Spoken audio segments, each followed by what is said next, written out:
Maio é mês das mães e você vai conhecer histórias de mães que encontraram apoio no Ministério Público para garantir os direitos dos filhos. Maio também é mês de intensificar o combate ao abuso e exploração sexual de crianças e adolescentes. O promotor Sidney Fiore fala do trabalho do MPTO na proteção dos pequenos. E quando os casos chegam à rede de proteção, você vai saber como é feita a escuta de crianças e adolescentes vítimas de violência. E mais, o Ministério Público recebe 2 novos promotores de justiça para reforçar o time na defesa dos seus direitos. Eles vão atuar na região norte do estado. O MP em Ação está no ar.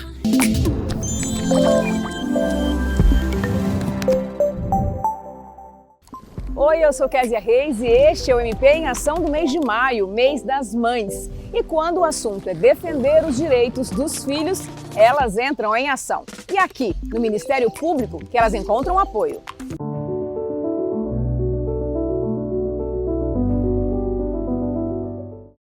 O Lucas Eduardo foi diagnosticado com autismo com 1 ano e meio.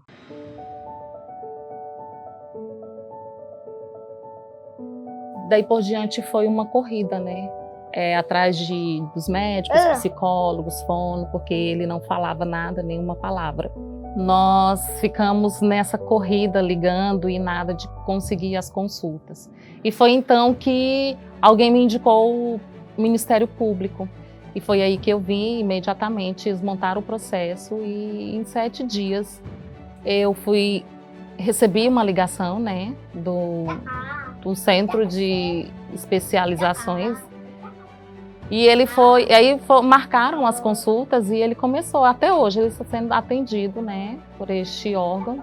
A evolução dele, nós conseguimos ver a evolução, né, a socialização entre as crianças, porque antes ele era bem tímido, ele era só na dele mesmo, né, e hoje não, ele já consegue interagir com as pessoas, ele já consegue soltar algumas palavras, agora ele já está começando a falar mesmo, porque antes, no início, ele foi diagnosticado não verbal.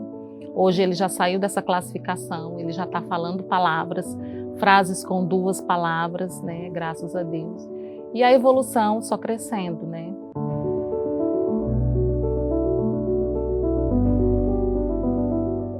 O Antônio Henrique, ele nasceu prematuro e nasceu com 1,165 kg, ele foi entubado 2 vezes e ficou internado 44 dias entre o UTI e o UI.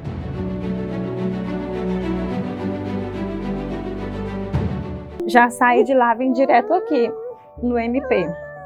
Falei, não, eu só preciso falar com alguém, com um promotor, com alguém. Eu preciso explicar a situação. E a gente vai dar entrada com a ação para ver se o juiz vai acatar. E aí foi isso. Graças a Deus deu entrada e conseguiu fazer a cirurgia desse rapaz. Então, assim, foi uma evolução muito grande já, que ele já consegue acompanhar as coisas. Já, aos poucos, tá evoluindo, graças a Deus. Você sabia que a mãe precisa ser acolhida e pode até ter horário diferenciado após voltar da licença maternidade? Sim, senhora, tá na lei.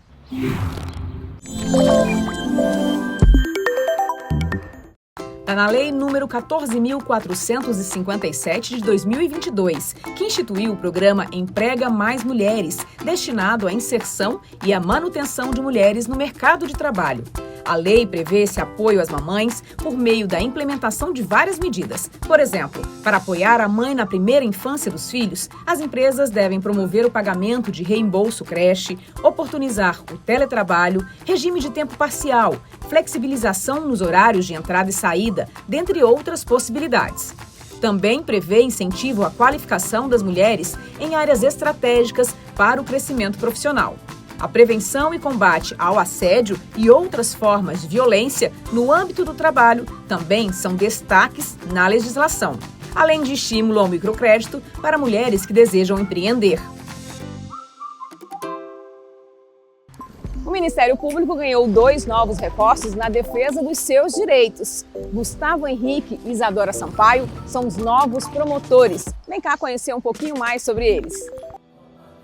O Ministério Público do Tocantins recebeu com alegria seus novos integrantes. A posse reuniu o Colégio de Procuradores e autoridades para dar as boas-vindas a Gustavo Henrique Lopes Fragoso e Isadora Sampaio Mendonça. Bora conhecer melhor essa dupla que passa a reforçar a luta pelos seus direitos? Gustavo Fragoso tem 33 anos. Ele nasceu em Natal, capital do Rio Grande do Norte, é formado em Direito pela Universidade Federal do Rio Grande do Norte e antes da posse como promotor de justiça exercia a advocacia.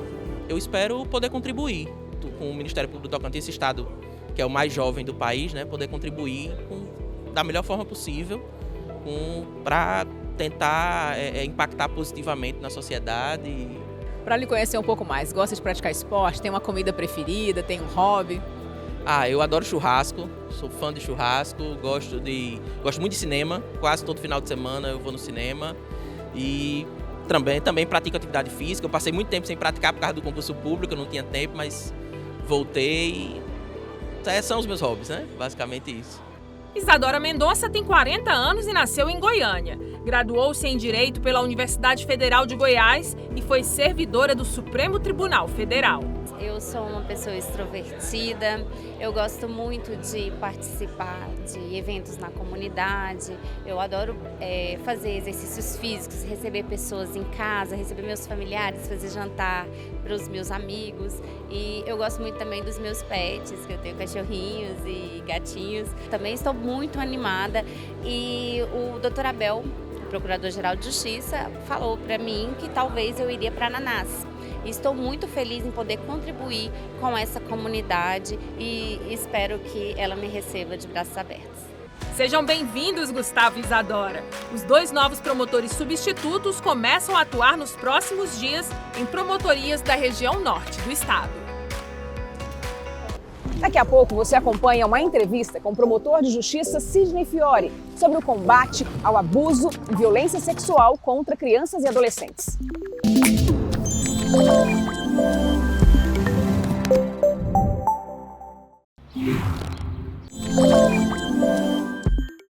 18 de maio é Dia Nacional de Combate ao Abuso e Exploração Sexual de Crianças e Adolescentes. A proteção dos pequenos tem a participação direta do Ministério Público do Tocantins. No quadro Entrevista, conosco hoje o promotor de justiça Sidney Fiore Júnior, coordenador do Centro de Apoio Operacional da Infância, Juventude e Educação. Muito obrigada, doutor Sidney, por estar conosco. Doutor Sidney, hoje, de modo geral, nós temos aí 2 leis nacionais e um decreto que regem essa proteção mais intensa em torno da criança e do adolescente. Como que está a aplicação disso no Tocantins? Muito bem, realmente nós temos a Lei 13.431, que é de 2017, temos a Lei Henri Borel, que é a Lei 14.344, de 2012, e temos o Decreto-Lei 9.603, que é de 2018. Junto com o Estatuto da Criança e do Adolescente, a gente diz que essas leis e esse decreto formam um microsistema de defesa de direitos fundamentais dessas crianças e adolescentes, de não serem abusadas, não serem exploradas, né? No Tocantins, nós estamos com um projeto bastante avançado no centro de apoio de ir até essas comarcas, ir até esses municípios com a implantação, o fortalecimento da revelação espontânea, usando o CIPIA como ferramenta de compartilhamento de informações, escuta especializada, de preferência por meio da saúde, educação e assistência social. Essas 3 pastas em todo o município precisa ter pessoas capacitadas para fazer escuta especializada. Também em relação ao depoimento especial, nossa articulação é com o Poder Judiciário para que existam as salas próprias para essa finalidade. Certo. No ano de 2020, entre os anos de 2022 e 2023, o Anuário Brasileiro de Segurança Pública, trouxe números apresentados no ano passado que mostram que em 2022 foram 241 denúncias registradas e já em 2023 foram 307. Esses números podem ser maiores ainda, já que tem a possibilidade de haver subnotificação? Com certeza, tem uma grande subnotificação. Lembrando que existem pesquisas que mostram que mais de 80% dos casos de violência contra crianças acontecem no seio familiar. Se acontecem no seio familiar, Para a criança é muito mais difícil fazer a denúncia, porque afinal de contas ela está denunciando alguém da própria família. E para criança, para qualquer pessoa é muito difícil você denunciar o seu pai, seu padrasto, seu avô, seu tio, para qualquer pessoa. Imagina para uma criança. Portanto, esses números com certeza não representam a totalidade e por isso se mostra muito importante a atuação, principalmente dos profissionais da educação. Porque essas crianças vão revelar pelo próprio corpo, por meio de sinais e sintomas, mudanças. Aquela criança que era feliz passa a ser triste, a criança que tinha boas notas não tem mais, comportamentos rebeldes, muitas vezes de automutilação. Esses comportamentos precisam ser identificados pelos profissionais lá na escola. E a partir desse, detectando esses sinais e sintomas, esses profissionais precisam saber qual é o fluxo de atendimento dessa criança para não gerar revitimização. Nesse contexto, a campanha do 18 de maio desse ano, né, que é sempre encabeçada pelo Ministério Público, traz o foco da preparação dessas pessoas que vão acolher essas crianças. Porque a criança, quando ela entende que sofreu uma violência, ela busca alguém da confiança dela para poder fazer essa revelação. Sim, esse ano, como todos os anos nós fazemos, esse ano teremos uma ampla campanha em redes sociais, em todas as mídias, e também queremos fazer um curso de capacitação sobre escuta especializada. Alô, municípios, presta atenção, faremos um curso bem interessante durante todo o ano de 2025. A nossa ideia é que esse curso se estenda também para outros anos, de maneira que todos os municípios do Tocantins nós tenhamos pelo menos 1, 2, 3 pessoas capacitadas para fazer escuta especializada. Bom, então a gente vai ver agora o lançamento oficial da campanha de 2025. Quando uma criança pedir ajuda, ouça, acolha, denuncie. Se você é um parente, use o poder da escuta para validar a fala da criança sem julgamentos. Se você é professor, fique atento a mudanças de comportamentos. Saber ouvir para saber proteger. Ouça, acolha, denuncie. Combate ao abuso e à exploração sexual de crianças e adolescentes. Bom, doutor, para que essa revelação espontânea aconteça, para que essas pessoas estejam capacitadas, a rede de apoio é fundamental. Como é que o Ministério Público atua para garantir que todos esses integrantes da rede possam estar realmente imbuídos dessa missão de proteger as crianças e adolescentes? Muito bem. Nós temos informado a todos os municípios, por meio do prefeito, secretário municipal de Saúde, Educação e Assistência e os conselheiros tutelares sobre a última atualização que o CIPIA é um sistema de informação que sempre foi usado pelo Conselho Tutelar para digitalização de processos que antes eram analógicos, eram no papel, agora está tudo digital. Só que agora, com a última atualização do governo federal, esse CIPIA, ele autoriza que as pessoas que estejam previamente cadastradas possam inserir as denúncias dentro do sistema e essa denúncia imediatamente está na mão do Conselho Tutelar, para que o Conselho possa aplicar as medidas de proteção e fazer os devidos encaminhamentos para essas pastas, para essas políticas públicas. Portanto, no Tocantins, em todos os municípios, o Centro de Apoio tem envidado esforços por meio de ofícios, por meio de circulares, informando sobre essa atualização. E principalmente, aqui chega o recado para todo mundo, é necessário que em todos os municípios nós tenhamos pelo menos uma pessoa cadastrada na saúde, uma na educação e uma na assistência, cadastrada no CIPIA. Para fazer esse cadastramento, basta entrar em contato com a CECIJU, que é a Secretaria de Cidadania e Justiça. Lá tem 2 pessoas que estão com dedicação para essa plena implantação do CIPIA em todo o Tocantins. Para que o CIPIA funcione, alô prefeitos, para que o CIPIA funcione, é preciso que os conselheiros tutelares tenham um computador, esse computador tem que ter internet, tem que ter uma mesa, tem que ter uma cadeira. Então, esse básico de infraestrutura cabe às prefeituras fornecerem para o Conselho Tutelar. Não, e essa é uma união fundamental para a proteção dessas crianças, né, doutor? Com certeza. Se não houver essa união, o que vai acontecer na prática, e é o que acontece nos municípios que não têm uma rede fortalecida, que é a criança que ou ela não vai receber o devido atendimento, ou ao contrário, vai receber o atendimento em duplicidade, que é a repetição que gera a tal da revitimização. Então, principalmente os casos de abuso sexual, o mês de maio é exatamente, né, o abuso e a exploração sexual. Veja a importância do município estar preparado para esse atendimento. Existe uma janela de 72 horas para que essas crianças recebam medicação, hormônios, que é a tal da profilaxia.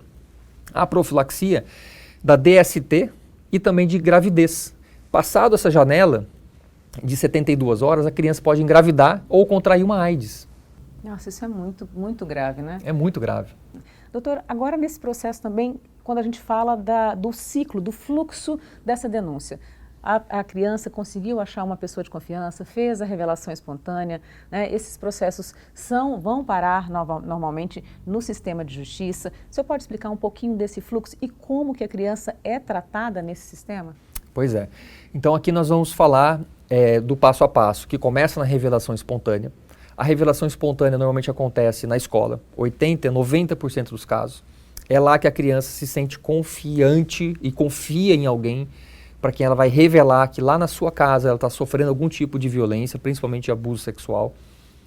Ao receber essa revelação, esse profissional da educação, ele precisa anotar essas informações. Não como se fosse polícia, mas mais no sentido de um bom acolhimento daquela criança. Esse acolhimento tem que ser feito com muito respeito, sem invadir tanto a esfera de privacidade e deixar que a criança, de maneira, como o nome diz, espontaneamente, diga tudo o que está sofrendo. Isso tudo tem que ser anotado, tem que ser registrado e em seguida tem que ser compartilhado, como eu acabei de falar, compartilhado no CIPIA. Uma vez compartilhada essa informação, uma das autoridades que vão receber essa informação é o delegado, que é a autoridade policial. Quando o delegado recebe essa informação, se os elementos ali forem suficientes, o delegado já representa para o promotor de justiça e o promotor de justiça criminal, ele vai entrar com uma ação chamada ação cautelar de antecipação de provas. Essa ação, uma vez protocolada, cabe ao juiz de direito designar a audiência do depoimento especial. E o que a gente espera do Poder Judiciário é que essa audiência seja despachada no máximo, para daqui 30 dias, 40 dias. Porque se isso não acontecer, nós estamos fazendo com que aquela vítima muitas vezes volte para casa, às vezes na mesma casa do agressor, e ela vai continuar sofrendo violências. E além disso, o agressor, estando dentro de casa, ele pode tentar confundir essa vítima e tentar modificar toda a questão da consciência, da memória, e tentar fazer com que essa vítima minta, diga coisas que não aconteceram, de maneira que vai modificar totalmente o cenário do crime praticado. Doutor, só para a gente encerrar, num contexto social, do envolvimento da sociedade contra essa perversidade com crianças e adolescentes, né? Como, se uma pessoa comum, não foi no ambiente escolar, mas a pessoa é uma pessoa de confiança da criança e recebeu essa revelação espontânea, é um amigo da família, um tio, qual é o procedimento? Porque ela não deve ter acesso ao CIPIA, né? Então, qual seria o procedimento? O que ela deve fazer de imediato? Essa pergunta é ótima, porque é a partir de casos como esse que nós percebemos a necessidade de todos os municípios terem a escuta especializada implantada. Em casos como esse, essa criança tem que ser levada para a escuta especializada, porque é neste local que nós teremos pessoas capacitadas para saber ouvir de acordo com os protocolos reconhecidos internacionalmente de como se faz uma boa escuta, sem interferir, sem invadir, sem prejudicar, sem revitimizar, e de maneira que essa escuta especializada seja, enfim, compartilhada com todas as autoridades, com saúde, com educação, com assistência, com o delegado, com o juiz, com o promotor, com quem precisar de fato receber aquela informação, de maneira que a gente atue na perspectiva de prevenção em saúde, mas também na perspectiva criminal de persecução do agressor. Tá certo, doutor. Muito obrigada pela sua participação. E a gente conheceu aqui em Palmas 2 unidades onde é feita essa escuta especializada e onde essas crianças são ouvidas sem, de fato, ocorrer uma revitimização. Um lugar que reúne os principais atores de proteção para acolher crianças e adolescentes vítimas de abuso e violências.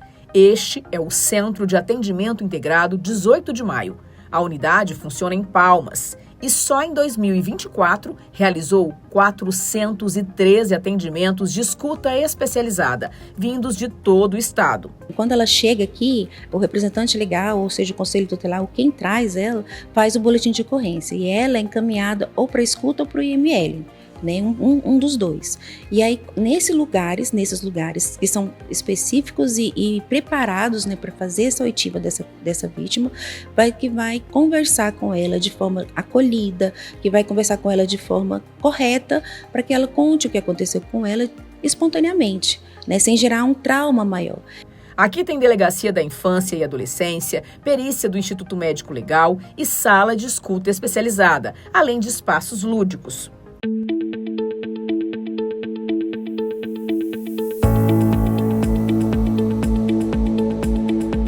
Quando o Ministério Público oferece a denúncia e ela é aceita pelo Judiciário, a criança passa por um último momento de escuta, que é feito aqui na sala de depoimento especial. Nós vamos conhecer como é feito esse trabalho, que é um trabalho mais humano e acolhedor. Oi, Rita, tudo bem? Bom, Rita, a gente quer saber como funciona esse ambiente. Cada ponto dessa sala tem uma justificativa e funciona de uma maneira correta. A criança vem da recepção, é encaminhada para essa sala junto com o seu representante. Nesse primeiro momento, o entrevistador forense recebe ela, explica o rito e o seu responsável legal fica nessa sala aguardando o depoimento, que é privativo, né? É um momento de sigilo. Nessa sala, então, é a que a gente chama de sala lúdica, né? É onde ocorre a primeira parte do protocolo. Aqui, o entrevistador vai procurar conhecer um pouco mais sobre a linguagem da criança, o estágio de desenvolvimento em que ela se encontra, e para isso a gente precisa de alguns estímulos, né? Para que seja construída uma empatia mínima, capaz de assegurar para aquela criança que quando ela entrar na outra sala, na sala de gravação, ela se sinta à vontade e perceba que ela está em um ambiente seguro e protegido para oferecer o seu relato.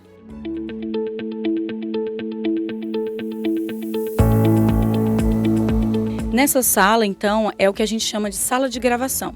É onde o relato da criança vai ser colhido e gravado em áudio e vídeo e transmitido em tempo real para a sala de audiência onde estão os operadores do direito, os magistrados e os representantes, né? Nesse ambiente, ele é um ambiente com isolamento acústico, é um ambiente que conta também com banheiro para que ela evite ficar saindo, né? Tem uma disposição logística dos móveis para que ela se sinta minimamente confortável e acolhida, porque é aqui onde ela vai apresentar a notícia crime. Rita, aqui é o último momento que essa criança vai ser ouvida, né? E tem todo um cuidado para que ela não seja revitimizada, ela não passe de novo por um processo de violência? Sim, a doutrina de proteção integral, quando ela institui o sistema de garantia de direitos, ela visa exatamente isso. A não revitimização, né, que é aquela insistência sistemática de vir oferecer vários relatos ao longo do curso do processo judicial. Oferecido o relato livre, uma vez ele é gravado em áudio e vídeo, anexado aos autos, para que sempre que necessário, né, que for consultado por parte do sistema de justiça, ele possa consultar essa mídia a fim de atribuir a pena e responsabilizar o autor da violência.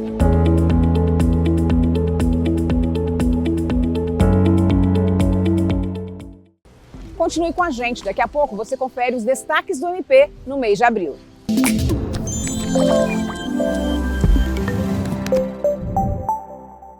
A atuação do MP no mês de abril foi intensa. Tudo para garantir os seus direitos.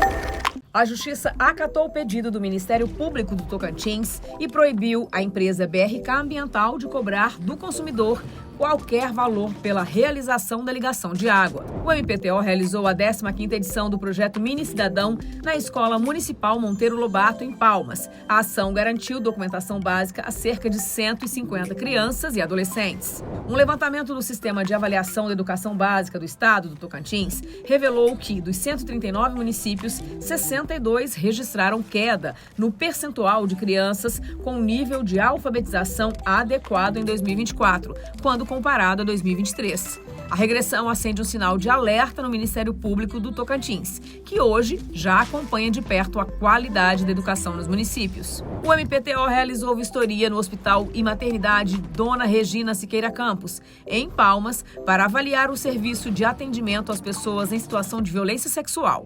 O promotor de justiça Conrad César Rezende e equipe técnica avaliaram a estrutura e os fluxos de atendimento. O objetivo é garantir a efetividade dos direitos das vítimas.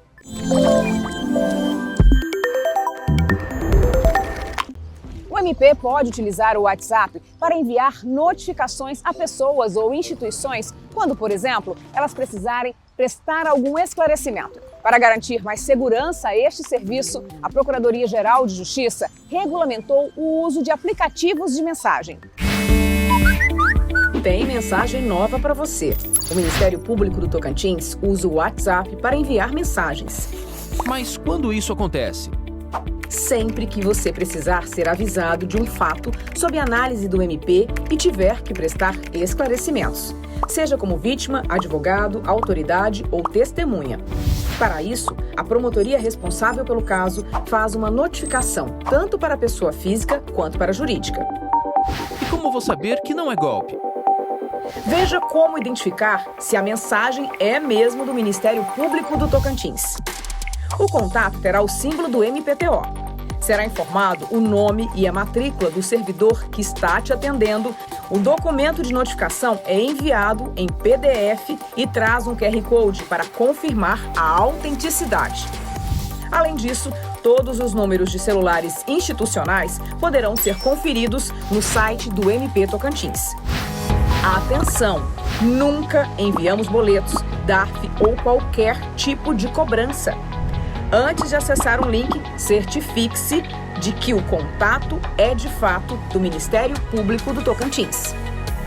Mais agilidade e segurança para você. Em caso de dúvida, busque a ouvidoria do Ministério Público do Tocantins. O mês de maio também é o mês dos trabalhadores e a gente fecha essa edição do MP em Ação com uma homenagem aos trabalhadores do Ministério Público do Tocantins. São essas pessoas que te ajudam quando os seus direitos são desrespeitados.